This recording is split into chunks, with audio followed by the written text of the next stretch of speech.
Parte 2, Capítulo 1, Rumo ao deserto. Aonde iremos, senhor? Atreveu-se Jacob a perguntar, timidamente, logo que entraram nas ruas tortuosas. O moço tarcense pareceu refletir um minuto e acentuou. É verdade que trago comigo algum dinheiro, entretanto, estou em situação muito difícil, sinto precisar mais de assistência moral que de repouso físico. Tenho necessidade de alguém que me ajude a compreender o que se passou. Sabes onde reside Sadok? Sei, respondeu o servo compungido. Leva-me até lá. Depois de me avistar com algum amigo, pensarei numa estalagem. Não se passou muito tempo e ei-los à porta de um edifício de singular e soberba aparência. Muralhas bem delineadas cercavam um extenso átrio adornado de flores e arbustos.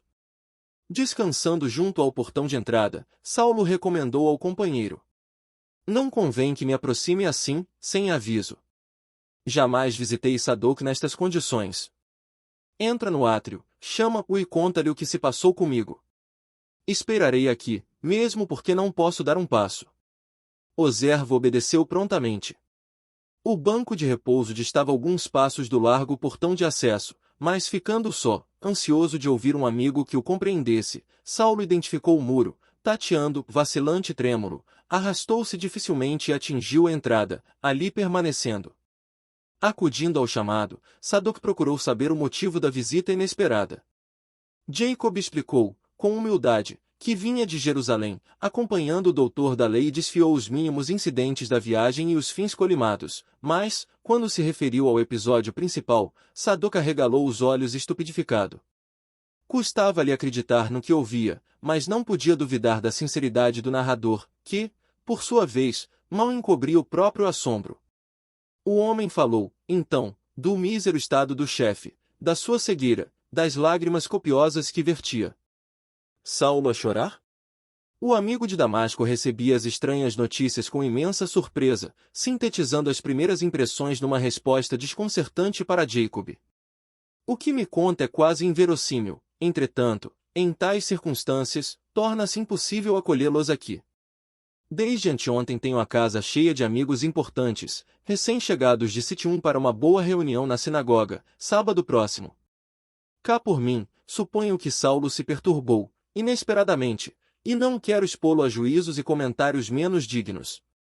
Mas, senhor, que lhe direi? Interpôs Jacob hesitante. Diga que não estou em casa.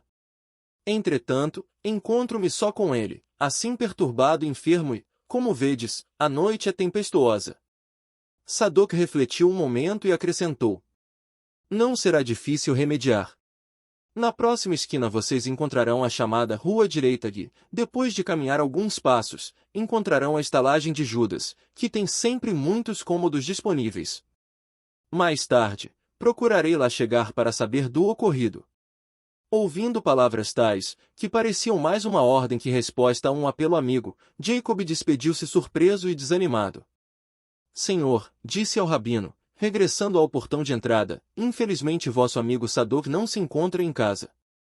Não está?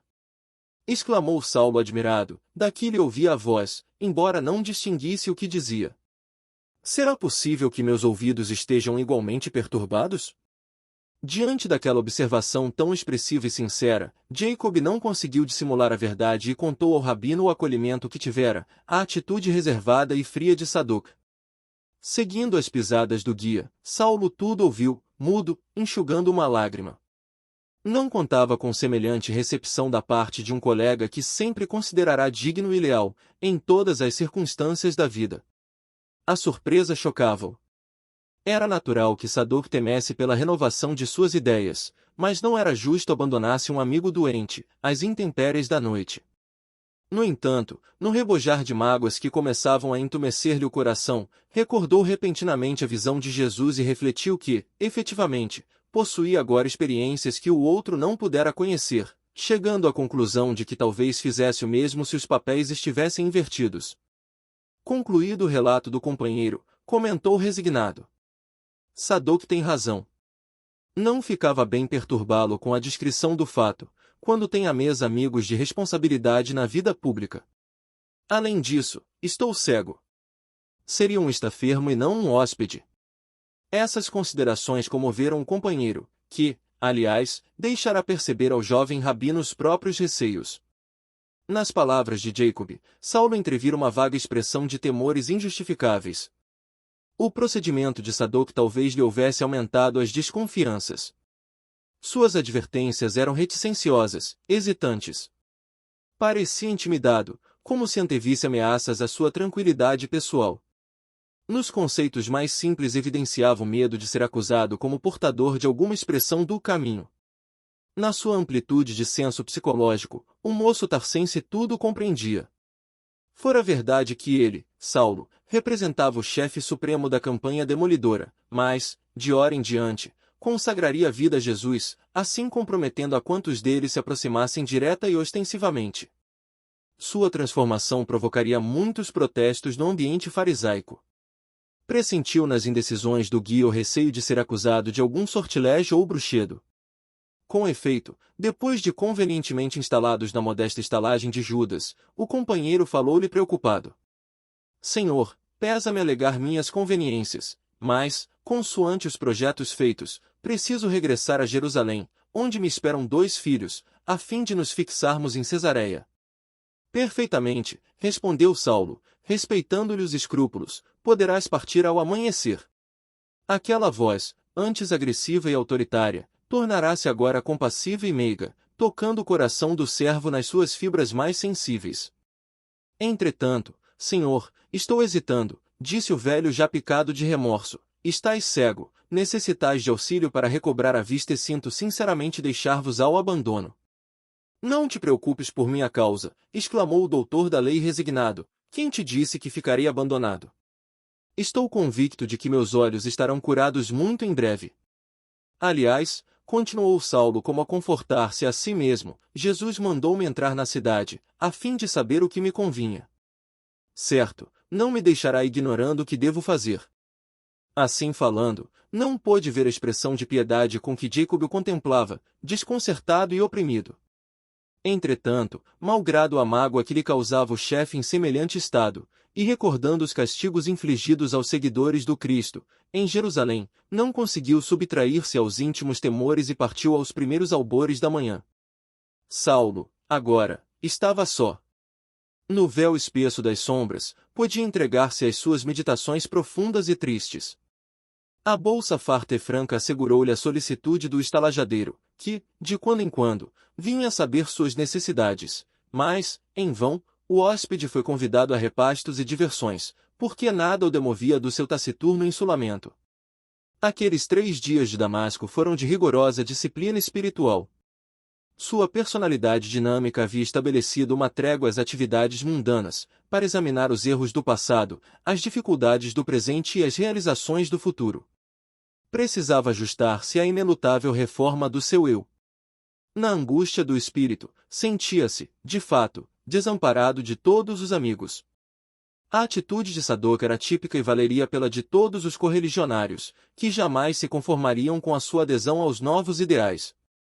Ninguém acreditaria no ascendente da conversão inesperada, entretanto, havia que lutar contra todos os céticos, de vez que Jesus, para falar-lhe ao coração, escolhera a hora mais clara e rutilante do dia, em local amplo e descampado e na só companhia de 3 homens muito menos cultos que ele, e, por isso mesmo, incapazes de algo compreenderem na sua pobreza mental. No apreciar os valores humanos, experimentava a insuportável angústia dos que se encontram em completo abandono, mas, no torvelinho das lembranças, destacava os vultos de Estevão e Abigail, que lhe proporcionavam consoladoras emoções. Agora compreendia aquele Cristo que viera ao mundo principalmente para os desventurados e tristes de coração. Antes, revoltava-se contra o Messias Nazareno, em cuja ação presumia tal ou qual incompreensível volúpia de sofrimento. Todavia, chegava a examinar-se melhor, agora, aurindo na própria experiência as mais proveitosas ilações. Não obstante os títulos do Sinédrio, as responsabilidades públicas, o renome que o faziam admirado em toda parte, que era ele senão um necessitado da proteção divina? As convenções mundanas e os preconceitos religiosos proporcionavam-lhe uma tranquilidade aparente, mas bastou a intervenção da dor imprevista para que ajuizasse de suas necessidades imensas. Abismalmente concentrado na cegueira que o envolvia, Orou com fervor, recorreu a Deus para que o não deixasse sem socorro, pediu a Jesus lhe clareasse a mente atormentada pelas ideias de angústia e desamparo. No terceiro dia de preces fervorosas, eis que o hoteleiro anuncia alguém que o procura. Seria Sadoc? Saulo tem sede de uma voz carinhosa e amiga. Manda entrar. Um velhinho de semblante calmo e afetuoso ali está, sem que o convertido possa ver-lhe as cães respeitáveis e o sorriso generoso. O mutismo do visitante indiciava o desconhecido. Quem sois? Pergunta o cego admirado. Irmão Saulo, réplica o interpelado com doçura, o Senhor, que te apareceu no caminho, enviou-me a esta casa para que tornes a ver e recebas a iluminação do Espírito Santo. Ouvindo, um moço de Tarso tateou ansiosamente nas sombras. Quem seria aquele homem que sabia os feitos lá da estrada? Algum conhecido de Jacob? Mas, aquela inflexão de voz enternecida e carinhosa? Vosso nome?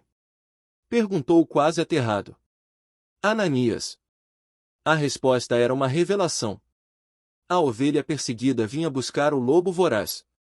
Saulo compreendeu a lição que o Cristo lhe ministrava. A presença de Ananias revoca-lhe à memória os apelos mais sagrados.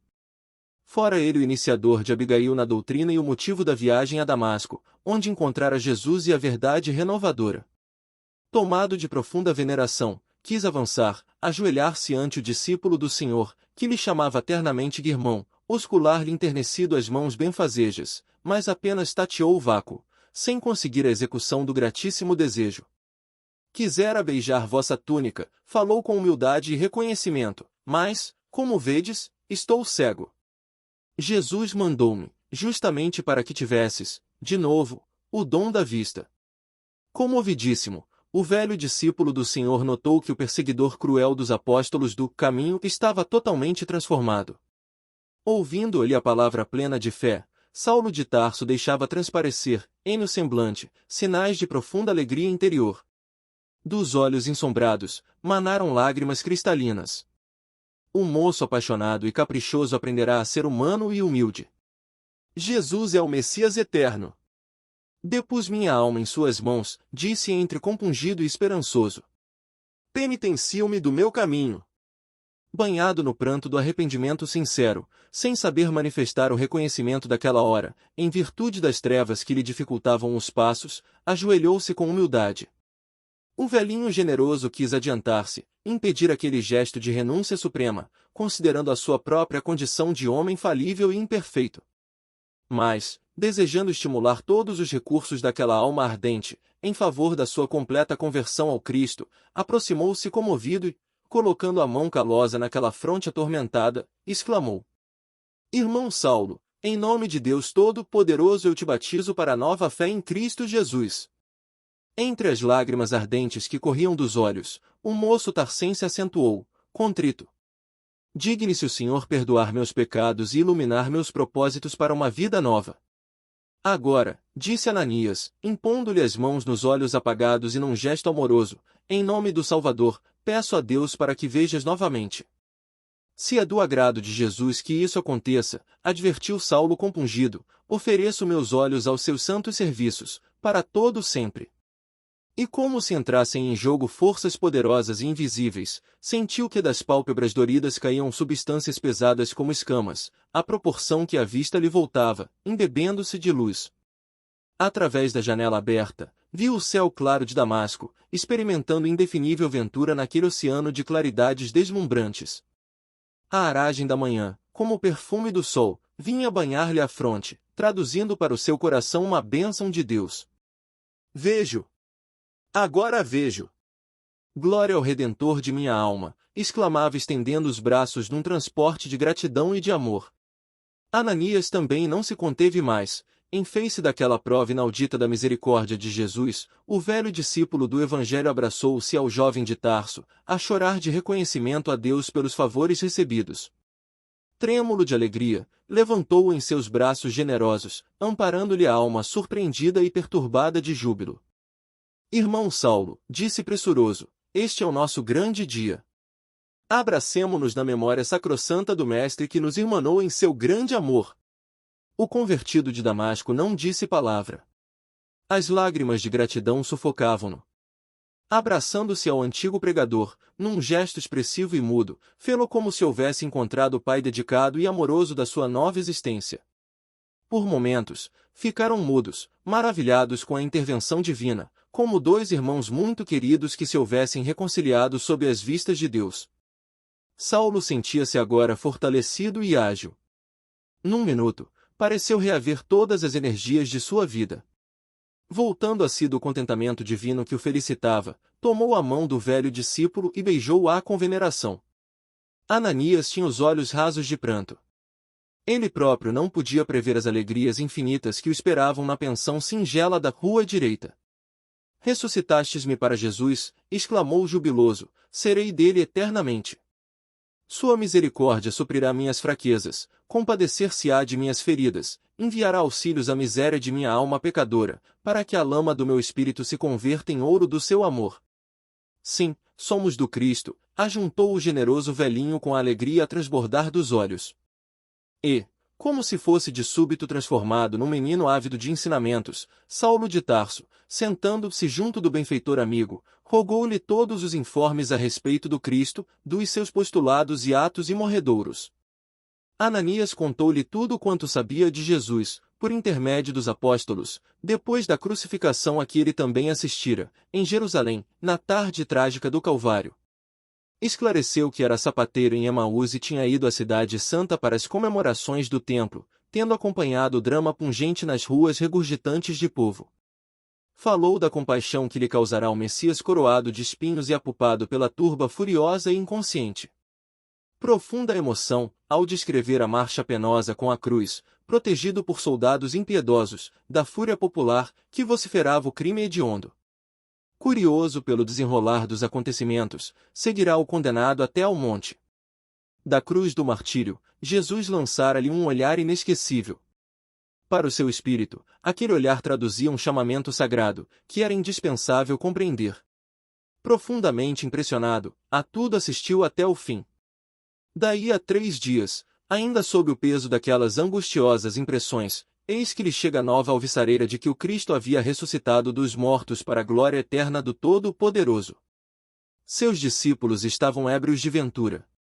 Então, procurou Simão Pedro para conhecer melhor a personalidade do Salvador. Tão sublime a narrativa, tão elevados os ensinamentos, tão profunda a revelação que lhe aclarava o espírito, que aceitou o Evangelho sem mais hesitação. Desejoso de compartilhar o trabalho que Jesus legara aos que lhe pertenciam, regressou a Emaús, dispôs dos bens materiais que possuía e esperou os apóstolos galileus em Jerusalém, onde se associou a Pedro nas primeiras atividades da Igreja do Caminho. A essência dos ensinamentos do Cristo vitalizara-lhe o espírito, os achaques da velhice haviam desaparecido. Logo que João e Felipe chegaram a Jerusalém para cooperar com o antigo pescador de Cafarnaum na edificação evangélica, combinaram sua transferência para Jope, a fim de atender a inúmeros pedidos de irmãos desejosos de conhecer a doutrina.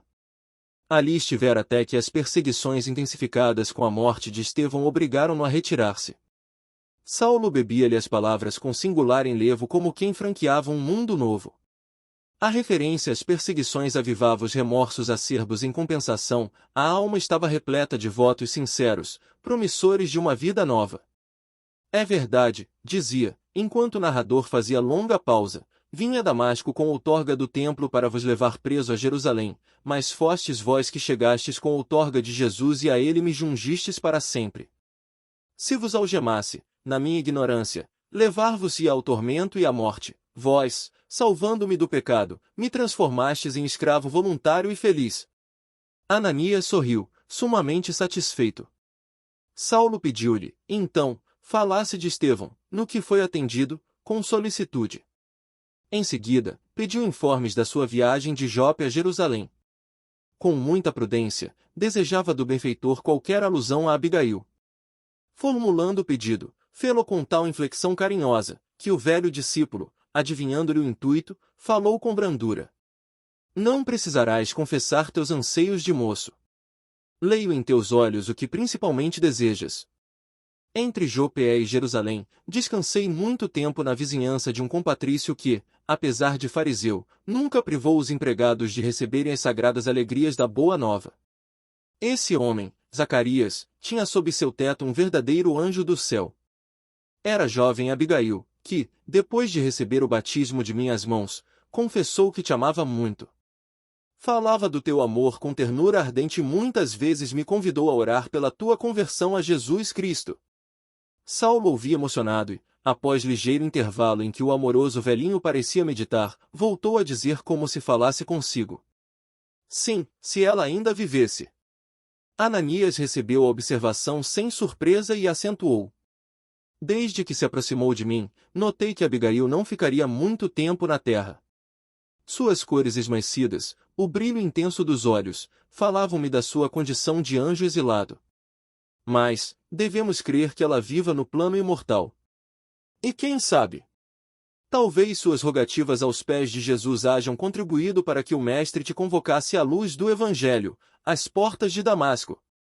O velho discípulo do caminho estava comovido. Recebendo aquelas carinhosas evocações, Saulo chorava. Compreendia, sim, que Abigail não poderia estar morta. A visão de Jesus redivivo bastava para dissipar-lhe todas as dúvidas. Certamente, a escolhida de sua alma apiedara-se de suas misérias, rogara ao Salvador, com insistência, lhe socorresse o espírito mesquinho e, por venturosa coincidência, o mesmo Ananias que lhe havia preparado o coração para as bênçãos do céu, estendera-lhe igualmente as mãos amigas, cheias de caridade e perdão. Agora, pertenceria para sempre àquele Cristo, amoroso e justo, que era o Messias prometido. Nas emoções extremas que lhe caracterizavam os sentimentos, passou a considerar o poder do Evangelho, examinando seus ilimitados recursos transformadores. Queria mergulhar o espírito nas suas lições iluminadas e sublimes, banhar-se naquele rio de vida, cujas águas do amor de Jesus fecundavam os corações mais áridos e desertos. Aquela meditação profunda empolgava-lhe, agora, a alma toda.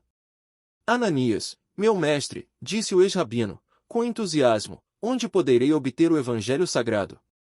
O antigo discípulo sorriu com bondade, e observou. Antes de tudo, não me chames mestre. Este é e será sempre o Cristo. Nós outros, por acréscimo da misericórdia divina, somos discípulos, irmãos na necessidade e no trabalho redentor. Quanto à aquisição do Evangelho, somente na Igreja do Caminho, em Jerusalém, poderíamos obter uma cópia integral das anotações de Levi.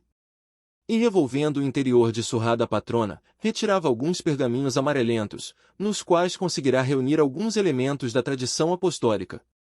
Apresentando essas notas dispersas, Ananias acrescentava. Verbalmente, tenho de cor quase todos os ensinamentos, mas, no que se refere à parte escrita, aqui tens tudo o que possuo. Um moço convertido recebeu as anotações, assaz admirado, debruçou-se imediatamente sobre os velhos rabis e devorava-os com indisfarçável interesse. Depois de refletir alguns minutos, acentuava. Se possível, pedir-vos-ia deixar-me estes preciosos ensinamentos, até amanhã. Empregarei o dia em copiá-los para meu uso particular. O estalajadeiro me comprará os pergaminhos necessários. E como que já iluminado daquele espírito missionário que lhe assinalou as menores ações, para o resto da vida, ponderava atento. Precisamos estudar um meio de difundir a nova revelação com a maior amplitude possível. Jesus é um socorro do céu. Tardar na sua mensagem é delongar o desespero dos homens.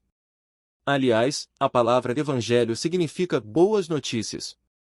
É indispensável espalhar essas notícias do plano mais elevado da vida. Enquanto o velho pregador do caminho observava o interessado, o convertido de Damasco chamou o hoteleiro para comprar os pergaminhos.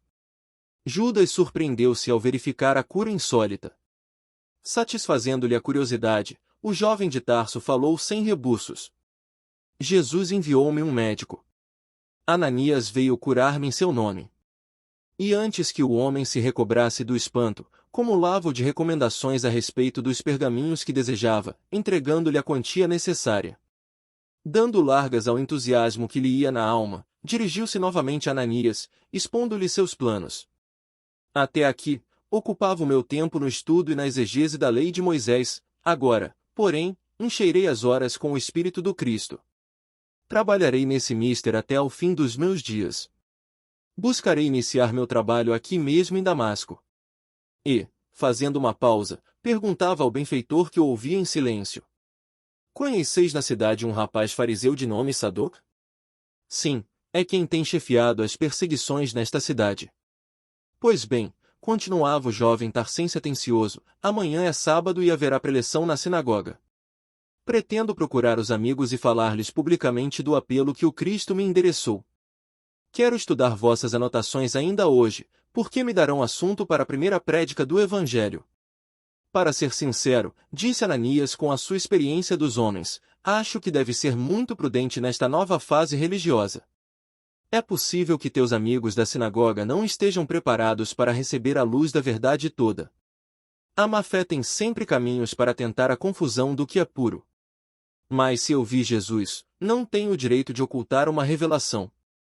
Incontestável, exclamou o neófito, como a salientar, antes de tudo, a boa intenção que o animava. Sim, não digo que fujas do testemunho, explicou, calmo, o velho discípulo, mas devo encarecer a maior prudência nas atitudes, não pela doutrina do Cristo, superior e invulnerável a quaisquer ataques dos homens, mas, por ti mesmo. Por mim nada posso temer. Se Jesus me restituiu a luz dos olhos, não deixará de iluminar meus caminhos. Quero comunicar a Sadoc a ocorrência que deu novos rumos ao meu destino. E o ensejo não poderia ser mais oportuno, porque sei que hospeda em sua casa, ainda agora, alguns levitas de renome, recém-chegados de Chipre. Que o mestre te abençoe os bons propósitos, disse o velho sorridente. Saulo sentia-se feliz. A presença de Ananias confortava-o sobremodo. Como velhos e fiéis amigos, almoçaram juntos. Em seguida e sempre satisfeito, o generoso enviado do Cristo retirou-se, deixando o ex-rabino todo entregue à meticulosa cópia dos textos. No dia seguinte, Saulo de Tarso levantou-se lépido e bem disposto. Sente-se revigorado para uma vida nova. As recordações amargas lhe desertaram da memória.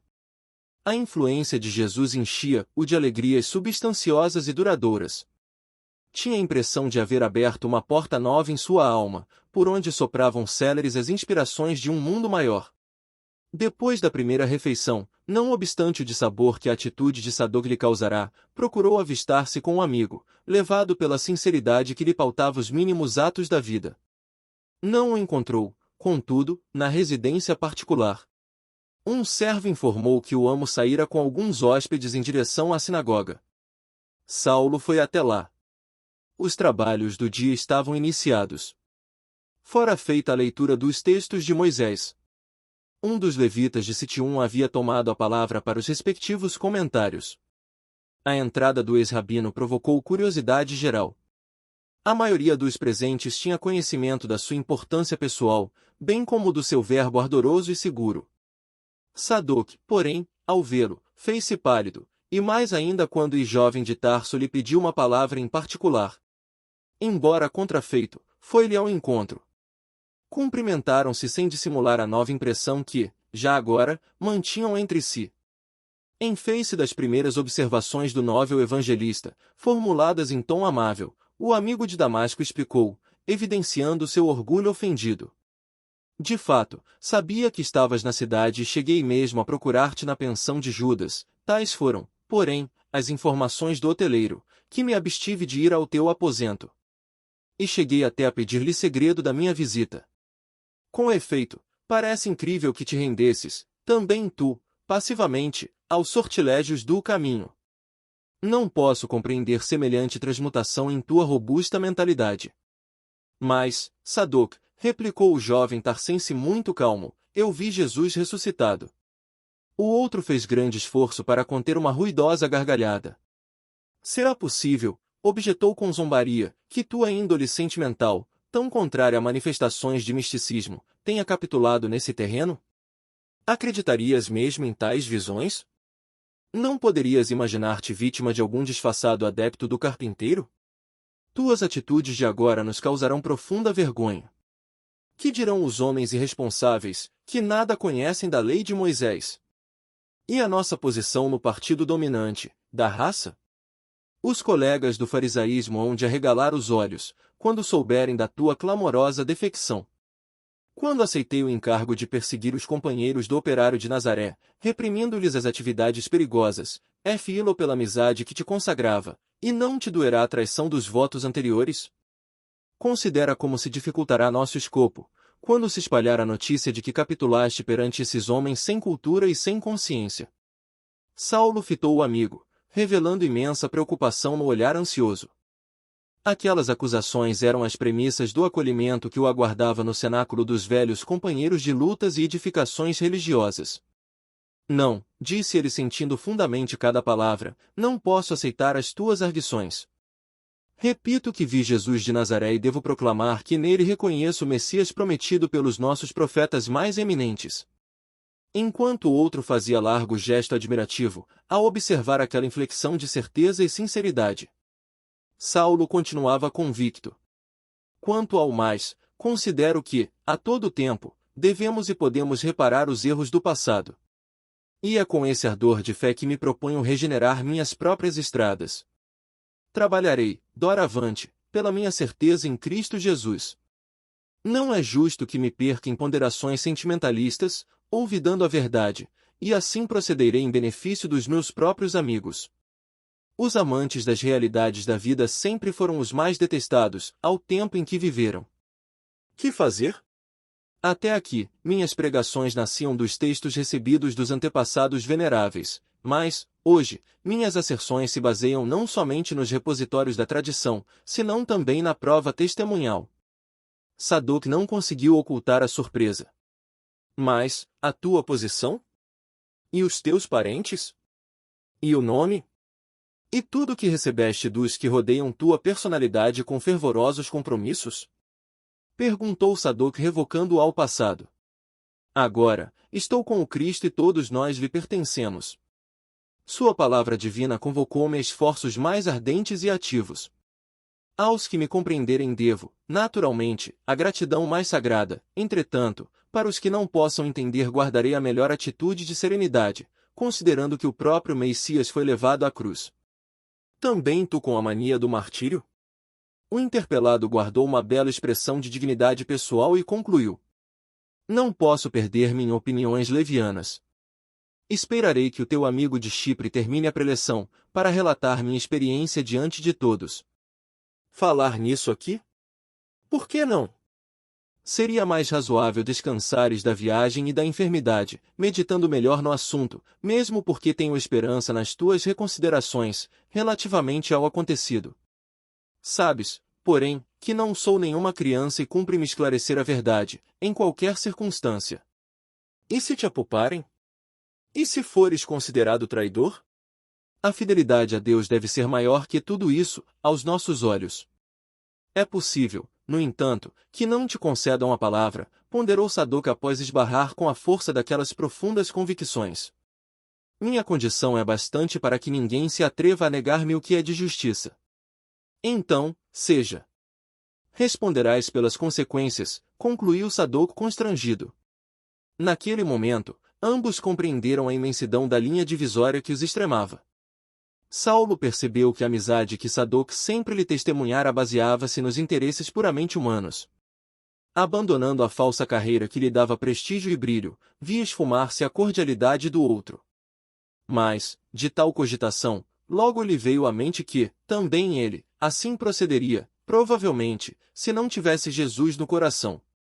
Sereno e desassombrado, evitou aproximar-se do local onde se acomodavam os visitantes ilustres, buscando aproximar-se do largo estrado em que se improvisara uma nova tribuna. Terminada a dissertação do levita de Citium, Saulo surgiu à vista de todos os presentes, que o saudaram com olhares ansiosos. Cumprimentou, afável, os diretores da reunião e pediu vênia para expor suas ideias. Sadoc não tivera coragem de criar um ambiente antipático, para deixar que tudo corresse à feição das circunstâncias, e foi por isso que os sacerdotes apertaram a mão de Saulo com a simpatia de sempre, acolhendo com imensa alegria o seu alvitre. Com a palavra, o ex-rabino ergueu a fronte, nobremente, como costumava fazer nos seus dias triunfais. Varões de Israel. Começou em tom solene, em nome do Todo-Poderoso, venho anunciar-vos hoje, pela primeira vez, as verdades da nova revelação. Temos ignorado, até agora, o fato culminante da vida da humanidade, o Messias prometido já veio, consoante o afirmaram os profetas que se glorificaram na virtude e no sofrimento. Jesus de Nazaré é o Salvador dos pecadores. Uma bomba que estourasse no recinto não causaria maior espanto. Todos fixavam o orador, atônitos. A assembleia estava obstúpida. Saulo, contudo, prosseguia intrépido, depois de uma pausa. Não vos assombreis com o que vos digo. Conheceis minha consciência pela retidão de minha vida, pela minha fidelidade às leis divinas. Pois bem, é com este patrimônio do passado que vos falo hoje, reparando as faltas involuntárias que cometi nos impulsos sinceros de uma perseguição cruel e injusta. Em Jerusalém fui o primeiro a condenar os apóstolos do caminho, provoquei a união de romanos e israelitas para a repressão, sem tréguas, a todas as atividades que se prendessem ao Nazareno, varejei lares sagrados, encarcerei mulheres e crianças, submeti alguns à pena de morte, ocasionei um vasto êxodo das massas operárias que trabalhavam pacificamente na cidade para seu progresso, criei para todos os espíritos mais sinceros um regime de sombras e terrores. Fiz tudo isso, na falsa suposição de defender a Deus, como se o Pai Supremo necessitasse de míseros defensores. Mas, de viagem para esta cidade, autorizado pelo Sinédrio e pela corte provincial, para invadir os lares alheios e perseguir criaturas inofensivas e inocentes, eis que Jesus me aparece às vossas portas e me pergunta, em pleno meio-dia, na paisagem desolada e deserta: Saulo, Saulo, por que me persegues? A essa evocação, a voz eloquente se enternecia e as lágrimas lhe corriam copiosas. Interrompera-se ao recordar a ocorrência decisiva do seu destino. Os ouvintes contemplavam-no assombrados. Que é isso? Diziam alguns. O doutor de Tarso graceja, afirmavam outros sorrindo, convictos de que o jovem tribuno estivesse buscando maior efeito oratório. Não, amigos, exclamou com veemência, jamais gracejei convosco nas tribunas sagradas. O Deus justo não permitiu que minha violência criminosa fosse até ao fim, em detrimento da verdade, e consentiu, por misericórdia de acréscimo, que o mísero servo não encontrasse a morte sem vos trazer a luz da crença nova. Não obstante o ardor da pregação, que deixava em todos os ouvidos ressonâncias emocionais, rompeu no recinto estranho vozerio. Alguns fariseus mais exaltados interpelaram Sadoc, em voz baixa, quanto ao inesperado daquela surpresa, obtendo a confirmação de que Saulo, de fato, parecia extremamente perturbado, alegando ter visto o carpinteiro de Nazaré nas vizinhanças de Damasco. Imediatamente estabeleceu-se enorme confusão em toda a sala, porque havia quem visse no caso perigosa defecção do rabino, e quem opinasse por enfermidade súbita, que o houvesse dementado. Varões de minha antiga fé, trovejou a voz do moço tarcense, mais incisiva, é inútil tentar desempanar a verdade. Não sou traidor nem estou doente. Estamos defrontando uma era nova, em face da qual todos os nossos caprichos religiosos são insignificantes.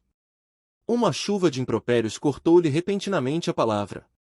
Covarde! Blasfemo! Cão do caminho! Fora o traidor de Moisés! Os apodos partiam de todos os lados. Os mais afeiçoados ao ex-rabino, que se inclinavam a supô-lo vítima de graves perturbações mentais, entraram em conflito com os fariseus mais rudes e rigorosos. Algumas bengalas foram atiradas à tribuna com extrema violência. Os grupos, que se haviam atracado em luta, espalhavam um forte celeuma na sinagoga, percebendo o orador que se encontravam na iminência de irreparáveis desastres. Foi quando um dos levitas mais idosos assomou ao grande estrado, levantando a voz com toda a energia de que era capaz e rogando aos presentes acompanhá-lo na recitação de um dos salmos de David. O convite foi aceito por todos. Os mais exaltados repetiram a prece, tomados de vergonha. Saulo acompanhava a cena com profundo interesse. Terminada a oração, disse o sacerdote, com ênfase irritante: lamentemos este episódio, mas evitemos a confusão que em nada aproveita. Até ontem, Saulo de Tarso honrava as nossas fileiras como paradigma de triunfo. Hoje, sua palavra é para nós um galho de espinhos. Com um passado respeitável, esta atitude de agora só nos merece condenação. Perjúrio? Demência? Não o sabemos com certeza. Outro fora o tribuno e apedrejá-lo-íamos sem pestanejar, mas, com o antigo colega, os processos devem ser outros. Se está doente, só merece compaixão; se traidor, só poderá merecer absoluto desprezo. Que Jerusalém o julgue como seu embaixador. Quanto a nós, encerremos as pregações da sinagoga e recolhamo-nos à paz dos fiéis cumpridores da lei. O ex-rabino suportou a increpação com grande serenidade a lhe transparecer dos olhos. Intimamente, sentia-se ferido no seu amor próprio. Os remanescentes do homem velho exigiam revide e reparação imediata, ali mesmo, à vista de todos. Quis falar novamente, exigir a palavra, obrigar os companheiros a ouvi-lo, mas sentia-se presa de emoções incoercíveis, que lhe infirmavam os ímpetos explosivos. Imóvel, notou que velhos afeiçoados de Damasco abandonavam o recinto calmamente, sem lhe fazer sequer uma ligeira saudação. Observou, também, que os levitas de Sitim pareciam entendê-lo, através de um olhar de simpatia, ao mesmo tempo que Sadoc fixava-o com ironia e risinhos de triunfo. Era o repúdio que chegava. Acostumado aos aplausos onde quer que aparecesse, fora vítima da própria ilusão, acreditando que, para falar com êxito, sobre Jesus, bastavam os louros efêmeros já conquistados ao mundo. Enganara-se. Seus comparas punham-no à margem, como inútil. Nada lhe doía mais que ser assim desaproveitado, quando lhe ardia na alma a devoção sacerdotal. Preferia que o esbofeteassem, que o prendessem, que o flagelassem, mas não lhe tirassem o ensejo de discutir sem peias, a todos vencendo e convencendo com a lógica de suas definições. Aquele abandono feria o fundo, porque, antes de qualquer consideração, reconhecia não laborar em benefício pessoal, por vaidade ou egoísmo, mas pelos próprios correligionários atidos às concepções rígidas e inflexíveis da lei. Aos poucos a sinagoga ficará deserta, sob o calor ardente das primeiras horas da tarde. Saulo sentou-se num banco tosco e chorou. Era a luta entre a vaidade de outros tempos e a renúncia de si mesmo, que começava. Para conforto da alma opressa, recordou a narrativa de Ananias, no capítulo em que Jesus dissera ao velho discípulo que lhe mostraria quanto importava sofrer por amor ao seu nome. Acabrunhado, retirou-se do templo, em busca do benfeitor, a fim de reconfortar-se com a sua palavra. Ananias não se mostrou surpreendido com a exposição das ocorrências. Vejo-me cercado de enormes dificuldades, dizia Saulo um tanto perturbado. Sinto-me no dever de espalhar a nova doutrina, felicitando os nossos semelhantes. Jesus encheu-me o coração de energias inesperadas, mas a secura dos homens é de amedrontar os mais fortes. Sim, explicava o ancião paciente, o Senhor conferiu-te a tarefa do semeador, tens muito boa vontade, mas, que faz um homem recebendo encargos dessa natureza? Antes de tudo, procura juntar as sementes no seu mealheiro particular, para que o esforço seja profícuo. O neófito percebeu o alcance da comparação e perguntou: Mas, que desejais dizer com isso? Quero dizer que um homem de vida pura e reta, sem os erros da própria boa intenção, está sempre pronto a plantar o bem e a justiça no roteiro que perlustra, mas aquele que já se enganou, ou que guarda alguma culpa, tem necessidade de testemunhar no sofrimento próprio, antes de ensinar. Os que não forem integralmente puros, ou nada sofreram no caminho, jamais são bem compreendidos por quem lhes ouve simplesmente a palavra. Contra os seus ensinos estão suas próprias vidas. Além do mais, tudo o que é de Deus reclama grande paz e profunda compreensão. No teu caso, deves pensar na lição de Jesus permanecendo 30 anos entre nós, preparando-se para suportar nossa presença durante apenas 3. Para receber uma tarefa do céu, David conviveu com a natureza apacentando rebanhos. Para desbravar as estradas do Salvador, João Batista meditou muito tempo nos ásperos desertos da Judéia. As ponderações carinhosas de Ananias caíam-lhe na alma opressa como bálsamo vitalizante. Quando haja sofrido mais, continuava o benfeitor e amigo sincero, terás apurado a compreensão dos homens e das coisas, só a dor nos ensina a ser humanos. Quando a criatura entra no período mais perigoso da existência, depois da matinal infância e antes da noite da velhice, quando a vida exubera energias, Deus lhe envia os filhos, para que, com os trabalhos, se lhe enterneça o coração. Pelo que me has confessado, é possível não venhas a ser pai, mas terás os filhos do Calvário em toda parte. Não viste Simão Pedro, em Jerusalém, rodeado de infelizes? Naturalmente, encontrarás um lar maior na terra, onde serás chamado a exercer a fraternidade, o amor, o perdão. É preciso morrer para o mundo, para que o Cristo viva em nós. Aquelas observações tão sadias e tão mansas penetraram o espírito do ex-rabino como bálsamo de consolação de horizontes mais vastos. Suas palavras carinhosas fizeram-no recordar alguém que o amava muito. De cérebro cansado pelos embates do dia, Saulo esforçava-se por fixar melhor as ideias. Agora se lembrava perfeitamente. Esse alguém era Gamaliel. Veio-lhe de súbito o desejo de se avistar com o velho mestre. Compreendia a razão daquela lembrança. É que, também ele, pela última vez, lhe falará da necessidade que sentia dos lugares ermos, para meditar as sublimes verdades novas. Sabia-o em Palmira, na companhia de um irmão. Como não se recordar ainda do antigo mestre, que lhe fora quase um pai? Certamente, Gamaliel recebê-lo-ia de braços abertos, regozijar-se-ia com as suas conquistas recentes, dar-lhe-ia conselhos generosos quanto aos rumos a seguir. Engolfado em recordações cariciosas, agradeceu Ananias com um olhar significativo, acrescentando sensibilizado: "Tendes razão. Buscarei o deserto em vez de voltar a Jerusalém precipitadamente, sem forças, talvez, para enfrentar a incompreensão dos meus confrades. Tenho um velho amigo em Palmira, que me acolherá de bom grado. Ali repousarei algum tempo, até que possa internar-me pelas regiões ermas, a fim de meditar as lições recebidas." Ananias aprovou a ideia com um sorriso. Ainda ficaram conversando longo tempo, até que a noite mergulhou a alma das coisas no seu velário de sombras espessas. O velho pregador conduziu, então, o novo adepto para a humilde reunião que se realizava nesse sábado de grandes desilusões para o ex-rabino. Damasco não tinha propriamente uma igreja, entretanto, contava numerosos crentes irmanados pelo ideal religioso do caminho. O núcleo de orações era em casa de uma lavadeira humilde, companheira de fé, que alugava a sala para poder acudir a um filho paralítico. Profundamente admirado, o moço tarcense enxergou ali a miniatura do quadro observado pela primeira vez, quando tivera a curiosidade invencível de assistir às célebres pregações de Estevão em Jerusalém. Em torno da mesa rústica, juntavam-se míseras criaturas da plebe, que ele sempre mantivera separada da sua esfera social. Mulheres analfabetas com crianças ao colo, velhos pedreiros rudes, lavadeiras que não conseguiam conjugar duas palavras certas. Anciães de mãos trêmulas, amparando-se a cajados fortes, doentes misérrimos que exibiam a marca de enfermidades dolorosas. A cerimônia parecia ainda mais simples que as de Simão Pedro e seus companheiros galileus. Ananias chefiava e presidia o ato. Sentando-se à mesa, qual patriarca no seio da família, rogou as bênçãos de Jesus para a boa vontade de todos. Em seguida, fez a leitura dos ensinos de Jesus, respigando algumas sentenças do Mestre Divino nos pergaminhos esparsos.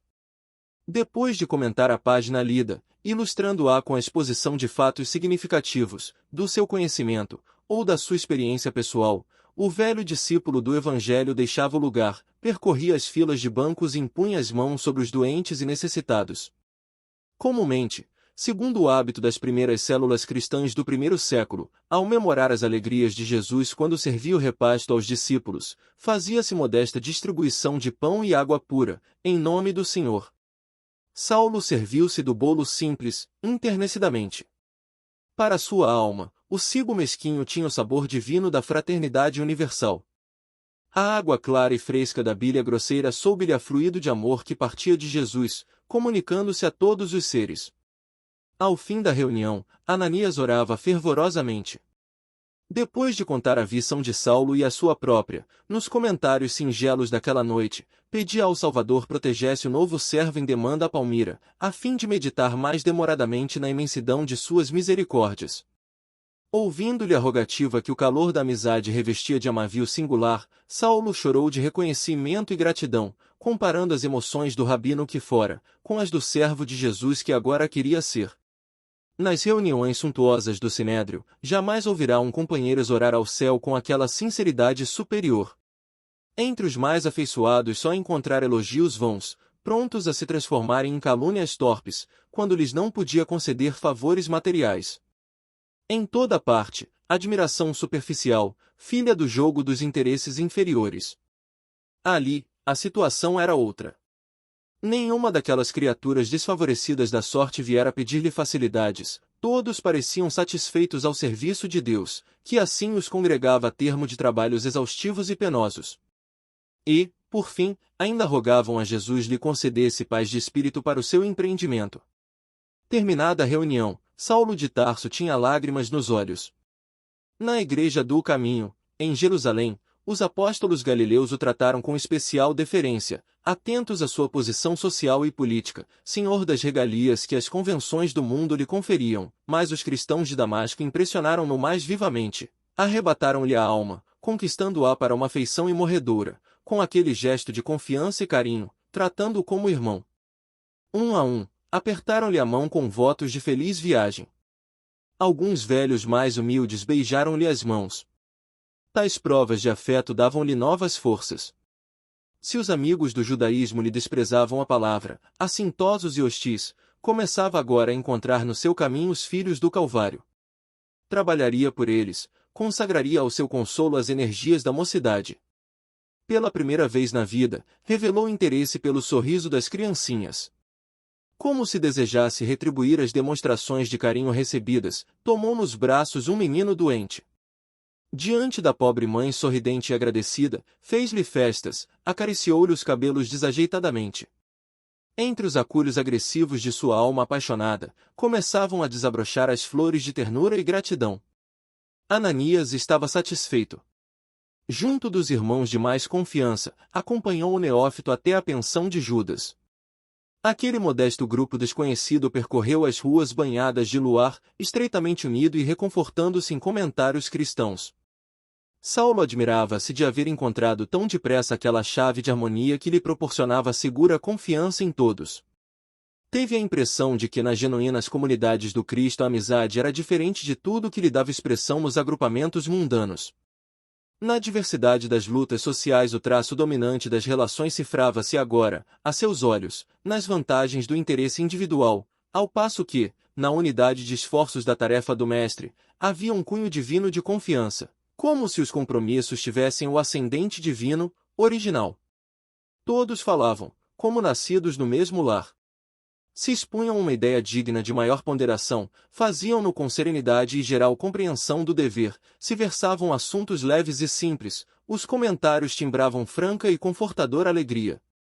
Em nenhum deles notava a preocupação de parecer menos sincero na defesa dos seus pontos de vista, mas, ao invés, lhaneza de trato sem laivos de hipocrisia, porque, em regra, sentiam-se sob a tutela do Cristo, que, para a consciência de cada um, era o amigo invisível e presente, a quem ninguém deveria enganar.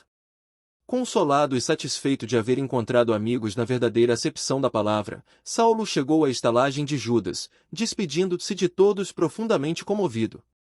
Ele próprio surpreendia-se com o sabor de intimidade com que as expressões lhe afloravam aos lábios. Agora compreendia que a palavra irmão, largamente usada entre os adeptos do caminho, não era fútil e vã. Os companheiros de Ananias conquistaram-lhe o coração. Nunca mais esqueceria os irmãos de Damasco. No dia imediato, contratando um serviçal indicado pelo estalajadeiro, Saulo de Tarso, ao amanhecer, embora surpreendesse o dono da casa com o seu ânimo resoluto, pôs-se a caminho da cidade famosa, situada num oásis em pleno deserto. Nas primeiras horas da manhã, saíam das portas de Damasco dois homens modestamente trajados, à frente de pequeno camelo carregado das necessárias provisões. Saulo fizera questão de partir assim, a pé, de modo a iniciar a vida com rigores que lhe seriam sumamente benéficos mais tarde. Não viajaria mais na qualidade de doutor da lei, rodeado de servos, sim como discípulo de Jesus, adstrito aos seus programas. Por esse motivo, considerou preferível viajar como beduíno, para aprender a contar, sempre, com as próprias forças. Sob o calor calcinante do dia, sob as bênçãos refrigeradoras do crepúsculo, seu pensamento estava fixo naquele que o chamara do mundo para uma vida nova. As noites do deserto, quando o luar enche de sonho a desolação da paisagem morta, são tocadas de misteriosa beleza. Sob as frondes de alguma tamareira solitária, o convertido de Damasco aproveitava o silêncio para profundas meditações. O firmamento estrelado tinha, agora, para seu espírito, confortadoras e permanentes mensagens. Estava convicto de que sua alma havia sido arrebatada a novos horizontes, porque, através de todas as coisas da natureza, parecia receber o pensamento do Cristo que lhe falava carinhosamente ao coração.